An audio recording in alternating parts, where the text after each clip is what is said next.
Good evening, everyone, and welcome to tonight's celebration of this year's International Women's Day. Thank you for joining us tonight, and it's lovely to know that so many residents have logged on our YouTube channel. My name is Councillor Nneka Keazor, and I'm the Cabinet Member for Community Safety and Cohesion in London Borough of Enfield. It's important to keep the profile of International Women's Day high in Enfield, and especially during these challenging times that we've all experiencing in COVID pandemic. We have taken the opportunity this year to be more innovative and to commission this short film.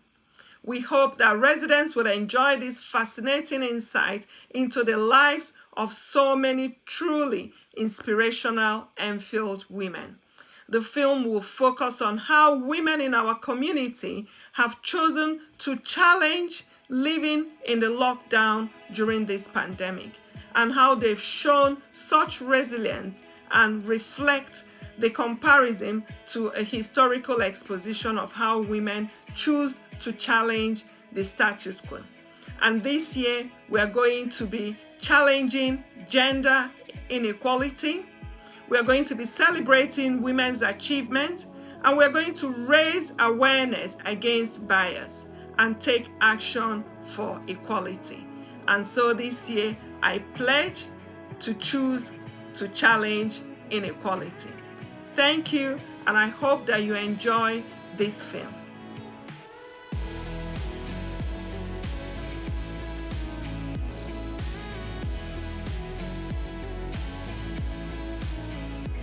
This International Women's Day, the theme is Choose to Challenge. And of course, everyone can choose to challenge the gender bias and inequality that sadly still exists, the impact of which is felt by women of all ages and ethnicities on a daily basis. We ought to call out bias when we see it and when we feel it, but we can also choose to challenge by unashamedly celebrating the achievement of women. And women are achieving every day, whether it's in the workplace, whether it's to support their family and friends, or perhaps the active role so many women play in their community. And over the past year in particular, with the challenge of COVID, there have been so many examples that I can reflect on. It's the achievement of women that allows our society to be healthier, happier, and more prosperous. And in Enfield, we know for our borough to thrive, we need every person to fulfil their potential. That just cannot happen without 50% of our population reaching their potential. So, the success of women mean the success of everyone. I've served as the first female leader of Enfield Council for almost 3 years, and during this period, I've been fortunate enough to meet so many amazing women who are officers at the council, and also so many who live and work across our borough. And they've consistently told me that they recognise they've been able to achieve because of the support of other brilliant, good women. I know this too well from my own experience. So, on this International Women's Day, as well as choosing to challenge, let me take the opportunity to thank the women in our borough for their achievements, and also everything they do to help other women to also achieve.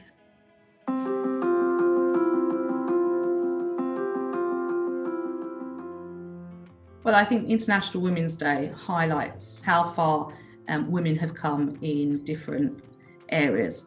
We've moved on from sort of the first woman MP to have much more representation in Parliament. We've had 2 female Prime Ministers, and the roles that we hold in teachers and corporate affairs, how much we have come forward since it began.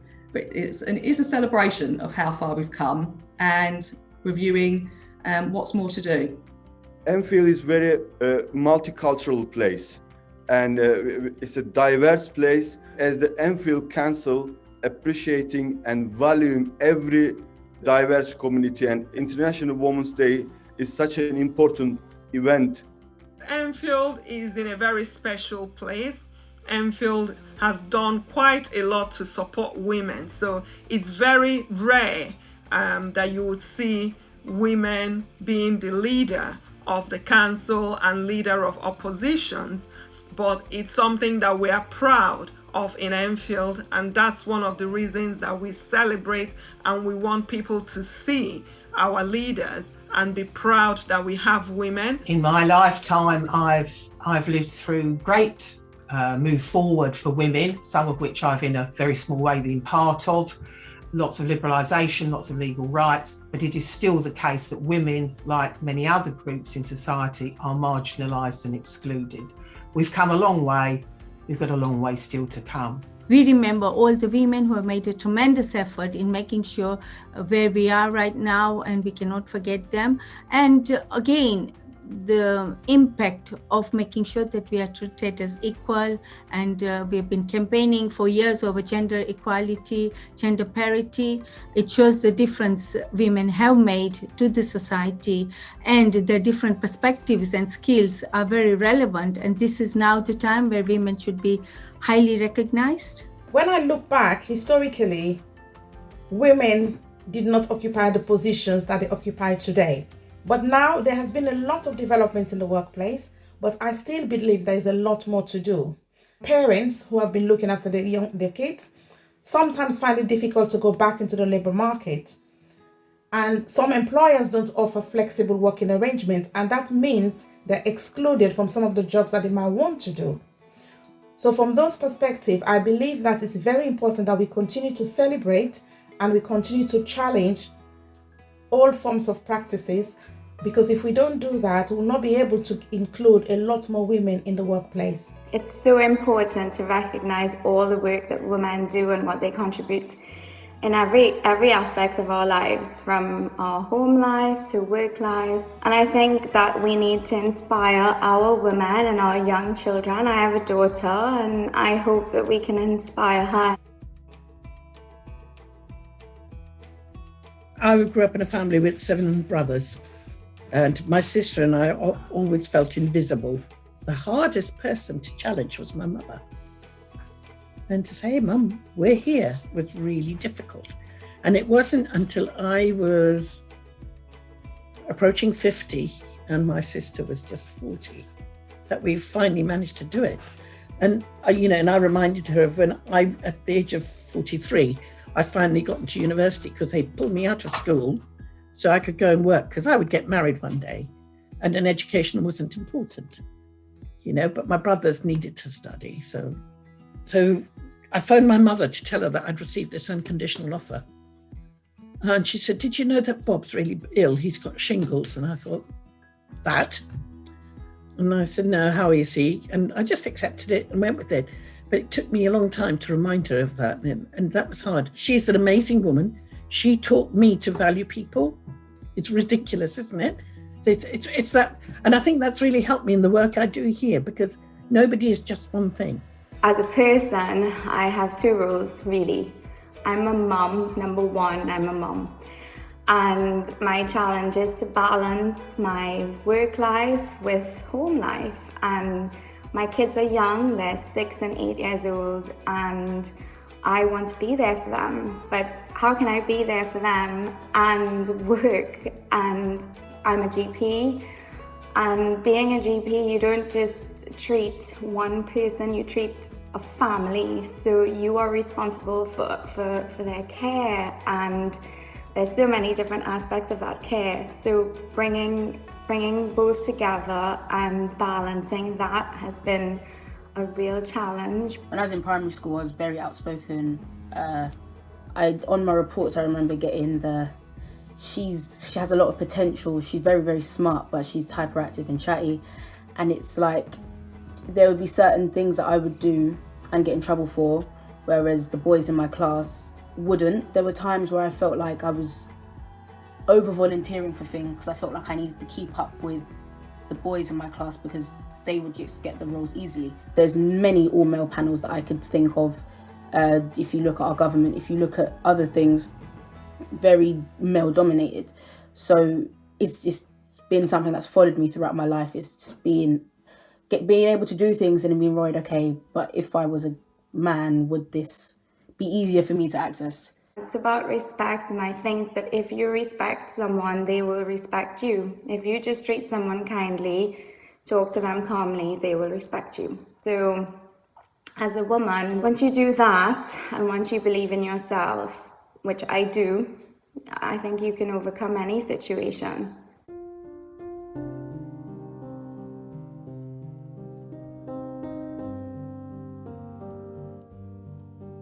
COVID has really shown all the discrimination that is still taking place. It has exacerbated fault lines in our society. Women have borne the brunt of homeschooling. Women have been more likely to have to give up their jobs. Women are more likely to be in low-paid jobs. They're more likely to be in the service industry, and so on. So I think the way I see it is you see an intensification of what was there already. There have been quite a lot of vulnerable women hard to reach, where we have made sure that our digital volunteers would go and support them. And we have actually been successful in securing some funding to provide them mobile devices to ensure that they are included within our activities. And we're making sure that they're are not lonely and isolated at home, because it has been quite difficult for quite a number of women who don't have anyone for them. It's been a year that for many has had huge challenges. We see people coming to food bank who have lost their jobs. We see people who come who have no income at all.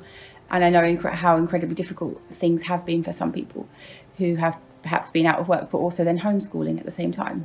We've had people coming in and saying they didn't have even paper for their children to write on.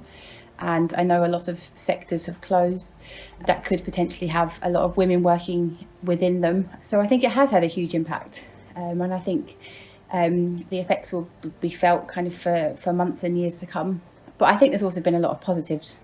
We've seen a real outpouring of generosity, of people giving up their time to come and volunteer. Delivery drivers doing deliveries, collections, just people giving food as well, to mean that we've never had to turn anybody away.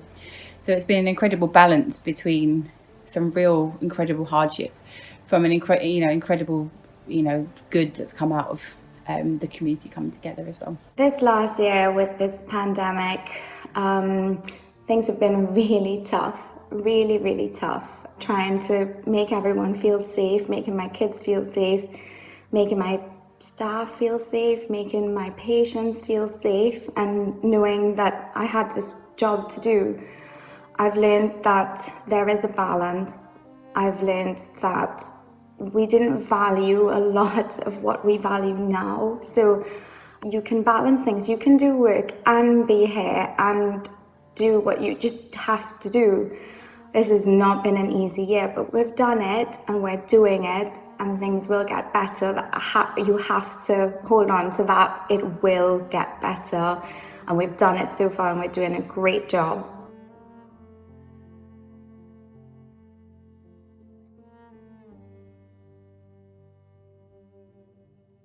Prejudice is still there, discrimination is still there. I would like to challenge that no woman are lost a position because they're gender. I would like to challenge that they should be given the opportunity to show that they are capable of doing any job as good as male counterparts.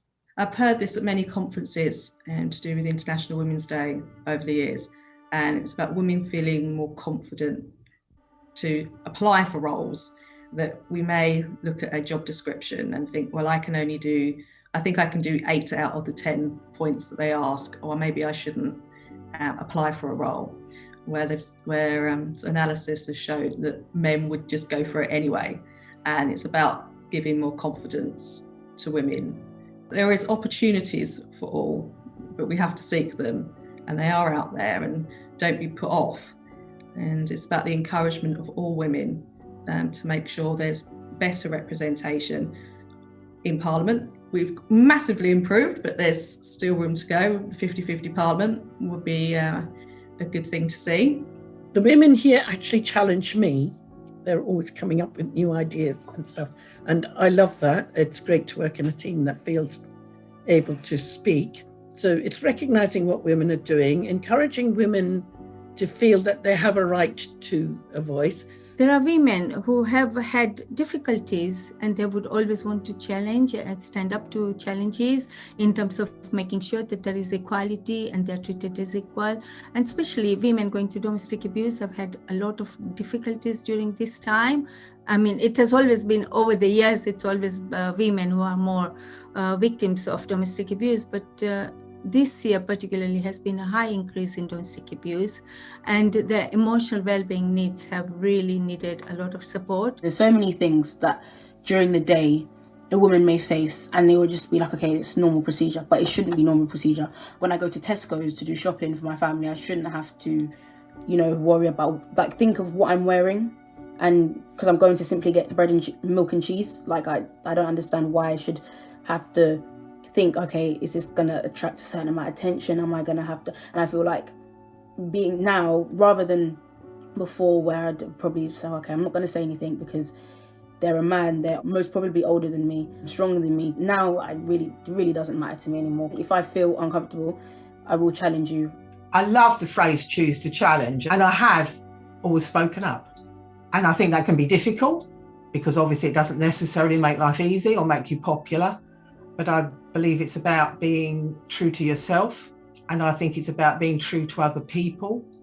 But I would say I'm very well aware that I've been fortunate to live in a country and in an era where I've been able to do that. I know that in other countries and in other cultures and in other eras, I would not have had the freedom to be who I've been and to speak up as I have. I've been brave enough to speak up and risk being unpopular, for example, or not getting a job, but there are people who have spoken up and they've been tortured and they've been killed. And I have such respect for those people because that would not necessarily be me. Often when you get to those points in your life where things are incredibly difficult or there's a challenge that you're facing that you need to overcome, it's often at that point that you've got to keep going. So when everything is against you, or everything seems like it's too much, or there's so much that you can do that you don't know which to do first or what to choose, it's at that point that you keep going, because that's when you get your breakthrough. And it's about whatever comes your way, it's choosing to not let whatever it is that's in front of you defeat what you're doing. If we're given the opportunity to be able to join and be part of, ruling the world, we'll be a better place, but we're not given that opportunity. And if you go to places like developing countries like Africa, like I can say even my own country where I come from, Nigeria, we've got 36 states, and 36 states is all male governors. Look at COVID-19. Some of those countries that actually managed to get it right were the countries where the head of the state were women. Places like New Zealand, Iceland, Germany, yet people don't seem to see that. They still think that a woman's place is there at home to look after the children and to cook food. When I think of somebody who has inspired me, I would say my grandmother.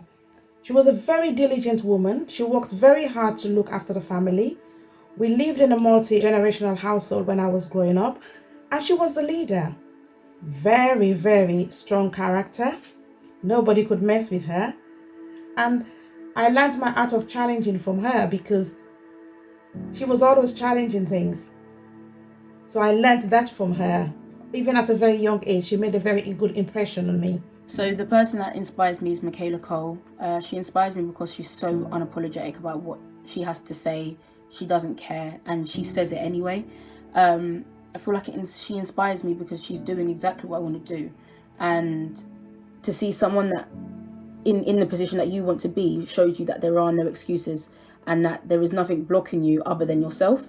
And I think once you take yourself out of the equation, anything is possible. Women that are inspiring to me, I can think of 100. But the first person that will always come to mind is my mom. So I grew up in Trinidad, in a little town, and we were not well off. My parents worked very hard all of their lives. They still work very hard. Honestly, my mum taught me not just about working hard, but she instilled in us great family values, great values for us, morals for us to always live by. Be kind, do your best in whatever you decide to do, do your best, and always care and help anyone that you can. Treat everyone the same. They're just as good as you are.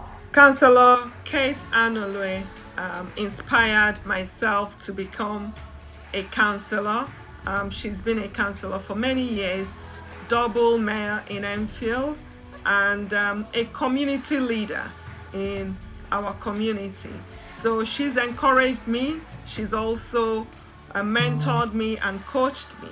So I'm very proud to have her as someone that I look up to, and she's well known in the community. I would first of all say my mom has always been a great inspiration to me, because she was brought up in Africa in a very large family, and is growing up in Africa because I'm originally from Africa. I've seen how she struggled to make sure that she's balancing work, balancing with an extended family, and she's always been there. She has always told us that whatever you give, you always get something back, and they said that never give up. There is always a light at the end of the day, and those are the words that I still even remember. I feel that it's not the end of the world. You carry on and you carry on, and I think that's been quite inspiring for me. I did women's studies and I learned about a lot, and I think of Harriet Tubman and how she worked on the Underground Railroad, and I think of Irina Sendler in Poland, you know, smuggling children out of the ghetto. It's hard to pick one because there are so many.